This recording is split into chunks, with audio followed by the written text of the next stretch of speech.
Hi there, and welcome to Magician's Advice Recommends.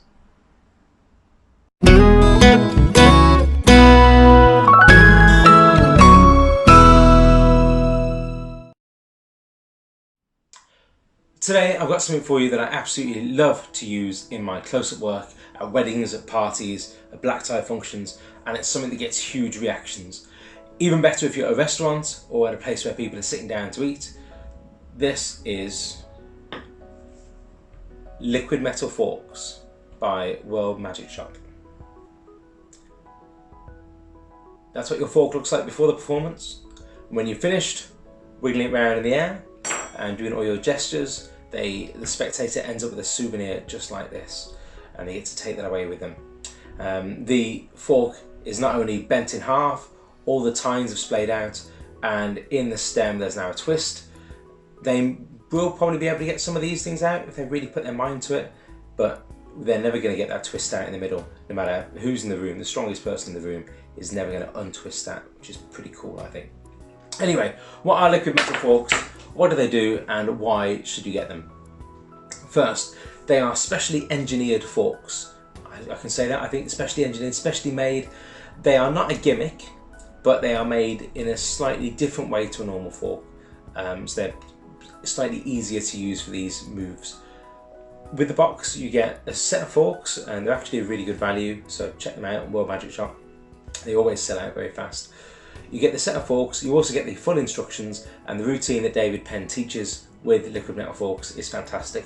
If you follow his routine verbatim, you'll end up with this fork, and they'll end up with that as a souvenir. It's signed, so they have their name on it, and they can keep it, they can take it away. The skills you learn with this, you could apply to a normal fork. You just have to really build up your grip strength and your forearm strength to be able to bend a real fork as easily as you can one of these. They're slightly engineered, as we say, to be easier to manipulate. But it's absolutely gorgeous. I have a lot of people, after I perform the fork bend routine, they mention it afterwards, they come back to me and they say, how was that done? I've had people book me off the back of this routine, so thank you David for putting it out, and for the team for going to it together. People keep these things, as weird as they are, and they take them home and they remember it, and they get put on Facebook every now and again, and they're absolutely brilliant, so definitely check it out. If you already do liquid forks, there's something else which can take it to the next level. So instead of handing them out this fork at the end, you can get their fork to look something more like this. Now this is a properly messed up fork, properly messed up. I love this because at the end there, once you hand the original one out, you might get somebody trying to bend the tines back or trying to straighten the fork out. And with a bit of strength they can, even if they can't get the bend out in the middle. Bit of strength they can. With this, that just busts every idea they have in their head. There's no way they can beat that. The tines are not only moved out of position, they're bent in half or twisted around. That one's been twisted around and around and around there. The handle has now got what they call a scorpion bend in the bottom, like a scorpion's tail.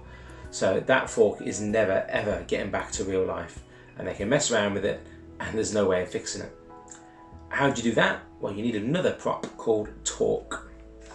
So we've got liquid metal forks for the forks, and then torque is the prop for the extra bends. Just checking I'm not flashing any of the instructions on there. The instructions are all online. So torque gives you those extra bits.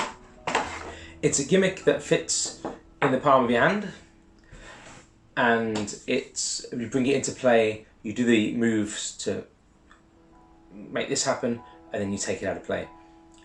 I would recommend getting it if you find it on especially if you find it on sale somewhere. Sometimes they do sales at Blackpool where you buy 2 boxes of forks and you get a torque included. The way I tend to use torque is I tend to do the original bends, let the spectators react. On the offbeat, I'll pick it back up off the table, I'll bring it over towards my pocket where my torque gimmick is located, and I'll add in the extra twists on the offbeat when nobody's looking. I'll bring it back into play, and then I'll show that the handle is now melting down, or it looks like rubbish from this angle, but melting down, and I'll make the scorpion bend, or I might take a tine, twist the tine, or take the tine and just bend the end of the tine over, and then they've got a completely impossible object. I do those on the offbeat because I found Personally, I find it tricky to work with the torque gimmick and keep it in view. I find it a bit too obvious for some people, so they might spot it. So I let them relax with this, and then on the offbeat, I just pick it back up, do the extra move and bring it back. Chances are I wouldn't normally put in a scorpion bend, 2 twists and 2 time bends.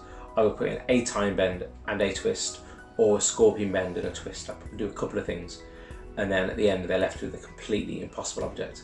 I tell you what, if you give a spectator that and they are not impressed, you need to get yourself some new spectators, because that is completely mind-boggling. Check it out, Torque and Liquid Metal Forks, all by World Magic Shop. That's it for this time in Magician's Advice Recommends. I look forward to catching you again soon. Bye bye.